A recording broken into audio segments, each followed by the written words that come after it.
Salut à vous. Alors moi, c'est Dieudonné Fongan. Pour ceux qui ne me connaissent pas encore, je suis le promoteur de cette chaîne YouTube qui parle d'élevage de lapins, qui parle d'élevage en général, d'élevage de lapins en particulier. Ok? Voilà, si vous arrivez donc pour la première fois sur notre chaîne, ne manquez surtout pas de vous abonner. Et si vous tombez sur cette vidéo, sachez qu'il y a une masse de vidéos derrière. Il y a une masse d'enseignements derrière. Allez sur notre chaîne, abonnez-vous, lâchez-nous le pouce bleu j'aime pour nous encourager, nous aimons les pouces là. Quand tu tapes un j'aime là, moi ça me touche le cœur. Voilà, j'aime ça. Voilà. Et surtout n'oubliez pas de partager, d'inviter vos proches. Ici là, nous sommes engagés à faire des bonnes choses. Ici nous sommes engagés à relever l'Afrique. Nous sommes engagés à chasser la famine, chasser la paresse. Nous sommes engagés à combattre l'oisiveté dans tous les domaines. Ici, si tu arrives sur cette chaîne, tu es un parent, tu es la bienvenue. Tu es un jeune homme, tu es la bienvenue. Tu es une maman, tu es la bienvenue. Ici, tout le monde peut. Que tu sois actif, que tu sois un retraité, donc tout le monde a sa place ici. Si tu es dans un village, tu as ta place ici. Tu es dans une ville, tu as ta place ici. J'entends les gens dire que ceux qui sont au village là sont bien comme petit élevage. FK, nous ici en ville, il y a les immeubles. On n'arrive pas, tout est calculé. Il n'y a pas d'espace libre. Il dit, tu es menteur. Bon, d'accord, je dis, c'est pas vrai. Tout simplement parce que tu n'as pas regardé. Peut-être quand je dis que tu es menteur, là, tu vois que je dis, non, c'est pas dans le sens que tu dis là. Je dis, c'est pas vrai. Parce que tu ne vois pas quelque chose. Il y a les balcons. Il y a les terrasses. Il y a les balcons. Il y a les couloirs. Il y a les parkings. Il y a les garages. Tout espace. Les demi-dalles. Exploitez-moi ça. Même si c'est un clapier de 2 loges qui vont entrer là-bas, mets ça là-bas. Mets ça là-bas. Mets ça là-bas. Les gens ont vécu avec les animaux de compagnie qui ne leur rapportaient rien. Le temps est venu où nous allons vivre avec les animaux de compagnie qui nous rapportent. Les gens veulent les animaux de compagnie qui consomment. Parce qu'ils en ont assez. Ils en ont assez. Nous allons avoir les animaux de compagnie qui nous rapportent. Ah, ok. Moi, je ne peux pas vivre dedans avec le chat. Il ne me donne rien. Ce qui va mettre les petits minous. J'ai une chatte à la maison, j'ai cherché le chat. Les deux ensemble. Il met les petits minous. Je les encadre bien. Quand ils sont grands, on part nous qu'au marché. On part nous qu'au marché. Voilà. Je les nourris, ils vont me rapporter. J'ai une chienne à la maison, je cherche le chien. Je ne perds pas mon temps. Dieu a fait la nature comme ça, mâle et femelle. Et quand vous vous multipliez, vous êtes beaucoup, je compte mon argent sur vous. Je ne perds pas le temps. Je ne perds pas le temps. Voilà. Ici, nous sommes dans les lapins. Derrière, là-bas, à l'angle, il y a les poulets, toutes catégories, là-bas, avec les canards mélangés. C'est une marmaille. Poulet, canard, mélangés. Poulet pantalonné, poulet Goliath, poulet bicyclette. Les canards mélangés. Tout est mélangé. Ici, il y a les cailles. Il y a les cailles, là. Ouais. Moi, je blague pas. Je blague pas. Je blague pas. Je ne suis pas les gens qui attendent les fêtes de fin d'année pour manger la viande. Je lève d'abord pour manger. Ah, je vois quelqu'un qui reste avec le lapin. On dit que tu es un lapin, tu manges. Je dis que yeah, je vais manger 10 000. Je vais manger 10 000. Celui à qui tu vas vendre va aller fumer. Ok. Je viens aujourd'hui faire cette vidéo pour répondre encore à une autre préoccupation. Vraiment, les amis. Je veux encore qu'on parle de cette affaire de consanguinité là. Ça casse la tête des gens, ça casse la tête des gens. Les gens me dérangent avec consanguinité là. Laissez-moi faire encore une vidéo pour que ce soit encore plus clair. Vous savez que pour moi, consanguinité là, c'est dans les cahiers, dans les livres. Là-bas, moi je ne suis pas là. C'est dans les lapins qu'on a fabriqués là. Les lapins qu'on a fabriqués. Ce que l'homme a fabriqué, c'est pour lui. Et moi, je vais venir ici dire à bas la consanguinité, avant de commencer. Et je vais vous dire, tous ces gens qui ont les lapéros, qui meurent, ils disent que la consanguinité là. Vous ne connaissez pas prendre soin des lapéros. Vous ne connaissez pas. Faites-vous former. Faites-vous former. Vous ne savez pas prendre soin de l'apéro. Si tu te lances dans l'élevage de lapins, tu ne sais pas prendre soin de l'apéro. Ils vont mourir. Les lapéros vont mourir. Certains disent que c'est normal. Que les lapéros meurent parce qu'ils sont nombreux. Qui me dit a fait qu'ils ne mettent pas beaucoup. Et là, ce qui va mourir, ce qui va te rester, va rester. Non, non, ce n'est pas ça la loi de la nature. Non. Non. Ils sont nombreux. Que c'est Dieu qui a fait comme ça. Non, ce n'est pas ça. C'est pas ça. Même si c'est un seul, tu ne sais pas prendre soin de sa main. Ça meurt. Et tout ce que tu as dans la vie, tu ne sais pas prendre soin de ça, ça meurt.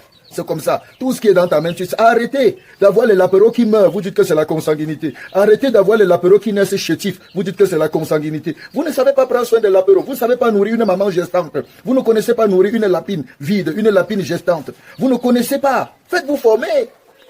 J'ai écrit un livre pour ça. Un livre vite fait là, mais sérieux. Sur la prise en charge des lapéros de A à Z. C'est une véritable formation pratique. Pratique, c'est une merveille. Prenez ce livre-là, vous allez voir si la consanguinité existe encore. Prenez ce livre-là, vous allez voir encore si les lapins, les lapéros qui sortent, qui ressemblent au cafard là, sortent encore chez vous. Prenez ce livre-là, vous allez me dire si les lapéros naissent chez vous et vous n'arrivez pas à arriver à 2 mois et demi, 3 mois pour les vendre. Prenez-moi ce livre-là, sur la prise en charge de lapéros de A à Z. Si vous avez besoin de ça, écrivez-moi. Hein. Je laisse toujours mon numéro dans toutes mes vidéos. L'endroit où on a écrit en bas après la vidéo, quand tu finis la vidéo, tu vois la description là. Quand tu tapes sur ça, il y a des informations là-bas à l'intérieur. Mon numéro WhatsApp est là-bas dedans. Il y a beaucoup d'informations là-bas. Vous voyez? Faut arrêter la sorcellerie. Ce que vous faites là, c'est la sorcellerie.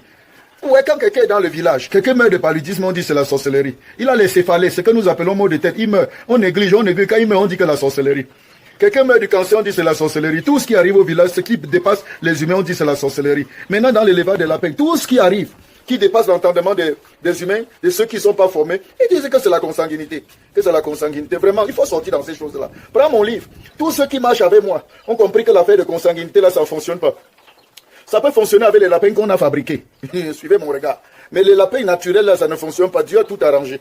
Voilà. J'ai dit qu'on parle de la consanguinité, parlons de quelque chose. Je viens aujourd'hui sur un fait. J'ai déjà donné plusieurs démonstrations pour vous dire que moi, je ne crois pas à ça. Je ne crois pas à ça. Moi, je fonctionne avec les lapins comme ça. Je ne peux pas me trouver en train de prendre le train pour voyager, que je m'en vais dans une autre contrée, ou chercher un mal que je vais venir. Ça ne passe pas comme ça avec moi. Ça ne passe pas comme ça avec moi. Moi, je fais mes sélections et j'avance. Ok. Regardez, je vais partir sur ce fait pour vous montrer quelque chose, comment ça se passe même un peu dans la nature. Regardez, vous savez que les lapins aiment vivre en compagnie. Quand ils sont dans la nature, ce sont des animaux qui sont trop peureux. Ils sont trop peureux. C'est pourquoi les lapins, leur première maladie, c'est le stress. Number one, c'est le stress. La majorité des problèmes des lapins, là, c'est le stress. Si vous mettez le lapin dans un cadre de sécurité, vous allez résoudre beaucoup de problèmes. C'est le stress. C'est un peureux. C'est pourquoi il a les longues oreilles comme ça. Et quand vous le voyez en brousse, il est toujours debout, il tend ses oreilles comme ça. Voilà. La caractéristique la différence entre le lapin et l'être humain, c'est que quand l'être humain sent un bruit, il cherche d'où vient le bruit. Il veut connaître même ce qui a provoqué le bruit avant de courir. Le lapin, puisqu'il sait qu'il est la proie de tout le monde, il est le gibier de tout le monde. Quand il entend un bruit, il ne veut même pas savoir ce que c'est, il court. Quand le vent souffle fort, il fuit. Quand une branche d'arbre tombe, le gars court dans tous les sens. Donc le lapin, c'est quelqu'un qui est un peureux. Il vit lui comme ça avec la peur. Et tous ceux qui vivent avec la peur, même les humains, ils sont toujours stressés. Tous ceux qui vivent avec la peur, même les humains sont toujours stressés. Stressés, voilà, pas stressés, stressés. Bon. Et c'est aussi une des raisons pour lesquelles moi j'ai créé cette chaîne YouTube. Parce que les gens dans le monde sont stressés. Les employés sont stressés. Les chômeurs sont stressés. Les retraités sont stressés. Parce qu'ils vivent avec la peur. Peur du lendemain. Les poches sont vides. Peur de la fin du mois. Est-ce que le salaire va suffire? S'il y a un cas de maladie, s'il y a un problème qui dépasse mon salaire, on vit avec la peur. Et on est constamment stressé. Tout le monde est tendu. Tout le monde est sur les nerfs. Et cette fin de temps, on vit toujours sur les nerfs. Tout le monde est tendu. C'est pourquoi petite chose, quelqu'un te claque. Petite chose, quelqu'un t'insulte. Alors moi, je fais cette chaîne pour détendre, pour déstresser les gens. Tu peux arrondir tes fins de mois. Tu peux vivre sans t'inquiéter du lendemain. Avec les lapins. Comme complément de revenus. Même si tu es retraité. Ok? Donc, les animaux, quand ils vivent en brousse, surtout les lapins, puisqu'on parle de lapins, ils vivent souvent en groupe. Et quand ils vivent dans le groupe, il y a ce qu'on appelle, ils vivent en groupe peut-être de 4, 5, jusqu'à 9. Ils vivent comme ça jusqu'à 9. Et dans le groupe de 9, en société, il y a un mâle dominant. Il y a un mâle qui est le mâle dominant. Et l'autre mâle qui est là-bas au milieu des 9, là, il se soumet. Il y a toujours une femelle et 2 mâles. Et il y a un mâle dominant. Et c'est pourquoi vous avez compris, quand on parle de ratio de lapin, on parle de 1 mâle pour 10 femelles, ou bien 1 mâle pour 9 femelles. Et moi, je vous ai dit que plus qu'il y a 2 mâles, et il y a un mâle dominant, on peut aller pour 1 mâle, 7 femelles.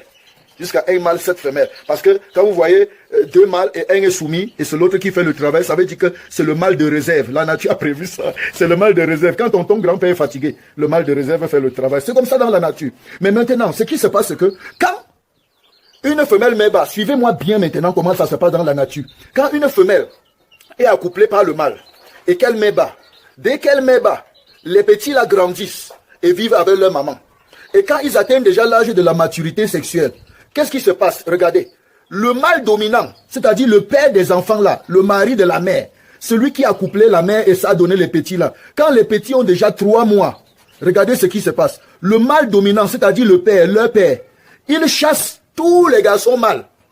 Pardon. Il chasse tous les garçons lapins, tous les mâles, tous ses fils mâles.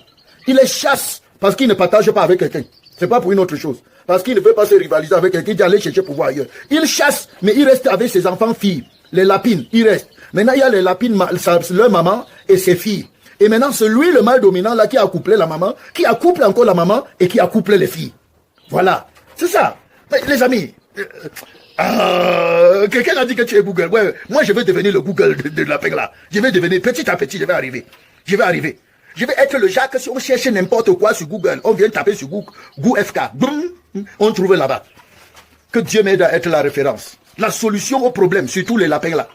Ouais, c'est comme ça qu'ils vivent en brousse. Hein. Bon, pour l'instant, je ne connais pas tout. Hein. Et je sais que quelqu'un va écrire là-bas pour dire, oh là là, tu as dit. Oh, moi, je ne connais pas tout. Je ne suis pas Dieu, je ne suis pas un savant, je ne connais pas tout. Voilà.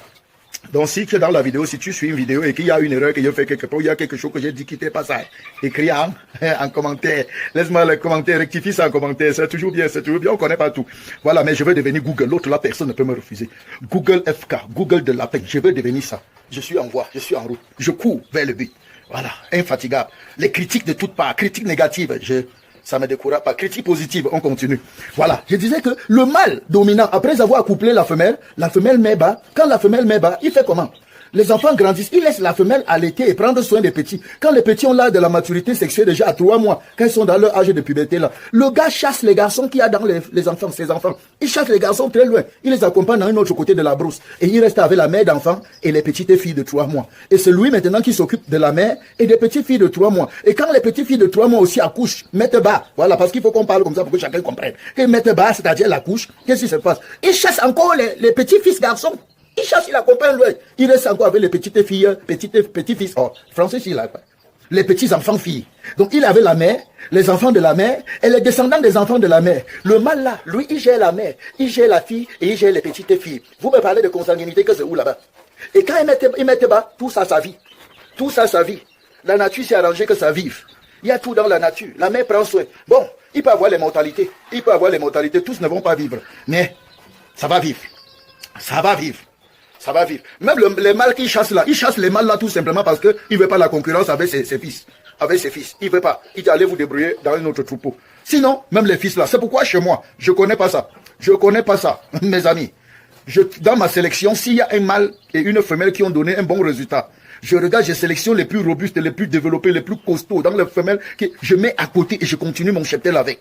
Et ils m'ont toujours donné le résultat. Et tous ceux que j'ai mis dans l'élevage de la paix, je les ai enseignés, ça les ai conduits sur la voie là. Ils sont non stress, ils n'ont pas de problème. Vos histoires de mortalité, de chétivosité, les lapins sont chétifs, on dit que c'est ceci. Les lapins ont cette malformation, on dit que c'est ceci. Hein? Arrêtez ça. Même si ce ne sont pas des frères, même si ce ne sont pas des frères, ils vont avoir les problèmes congénitaux.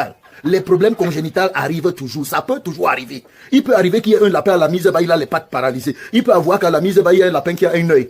Qui sont avec un œil. D'ailleurs, j'ai un mâle ici chez moi. J'ai un mâle ici chez moi qui a un œil. Le mâle qui fait le travail chez moi. Mon costaud mâle, il a 4,5 kg, il a un œil, il est borgne. Mais aucun de ses enfants n'est coteau œil. Aucun de ses enfants n'a un œil. Vous voulez me parler de quoi là? Consanguinité, mon œil. Allez, dis que FK a dit ça et quelqu'un d'autre vient chez moi. Quelqu'un d'autre vient chez moi. Oui. Et ils grandissent bien, ils prennent le poids. Il n'y a pas de mortalité. Celui qui meurt, c'est celui qui a décidé d'aller en son lieu. C'est tout, c'est simple. C'est simple. Et souvent, quand les lapins mettent bas, comprenez bien, quand vos lapins mettent bas, si tu as un lapin qui a mis bas 12, 14, si tu as un autre qui a mis bas peut-être 7, 8, prends les chétifs qui sont chez l'autre, celui qui se nombre là. Amène-les ici. C'est pourquoi le secret, dans une ferme qui est un peu grande, c'est d'accoupler toujours au moins 2, 3, 4 lapins au même moment. Pour résoudre ces problèmes-là. Ok? Même les problèmes d'abandon de l'apéro. Voilà, c'est ça. Consanguinité, mon œil encore. Je viendrai encore avec une autre vidéo pour vous dire pourquoi. Je dis toujours que consanguinité, moi, ce sont les histoires qui n'entrent pas chez moi. Ne croyez pas ça. Ne croyez pas ça. Ne croyez pas ça. Les problèmes congénitaux peuvent sortir, même si ce sont des lapins de différentes races et de différentes souches. Il peut avoir les problèmes de consanguinité. J'ai déjà expliqué ça dans une autre vidéo, je ne reviendrai plus dessus. Alors les amis, shalom à vous. Alors les amis, soyez bénis. Alors les amis, bon élevage. Alors les amis, ne soyez pas découragés. Alors les amis, tenez bon. Alors les amis, lancez-vous. Et j'allais oublier. Les gars, préparez-vous à vacciner vos lapins. Préparez-vous. Nous sommes déjà dans le mois d'avril. Nous sommes déjà dans le mois d'avril. Les pluies sont dans la terre. Donc déjà à partir du mois de mai, juin, juillet là, il y a déjà un mauvais vent qui va souffler. Mais pour ceux qui sont au Cameroun, précisément à Bafoussam, je vous dis un peu de calme. Parce que je ne suis pas sûr que l'affaire là va arriver cette année. Si l'année passée, ça avait mis long. Et si vous avez besoin de vaccins à tout prix, ne manquez pas de me contacter. Hein. Ceux qui sont au Cameroun surtout, contactez-moi.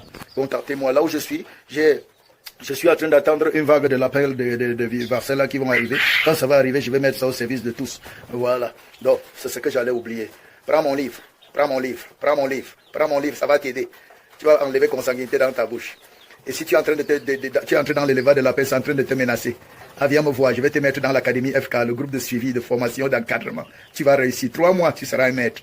3 mois, on va te suivre. 3 mois. On ne suit pas une semaine avec moi. On suit 3 mois, on t'accompagne, pas à pas. Tu seras un maître. Viens me voir. Je laisse mon numéro WhatsApp dans la barre de description. Et si tu suis cette vidéo, tu t'es pas encore lancé. Dès que tu vas appuyer sur arrêter, cours directement marcher chercher un lapin et sa sœur. Mâle et femelle, viens mettre quelque part. Et suis les enseignements et applique-toi. Tu vas voir au bout de quelques mois là. Bingo. Lancez-vous. Peace.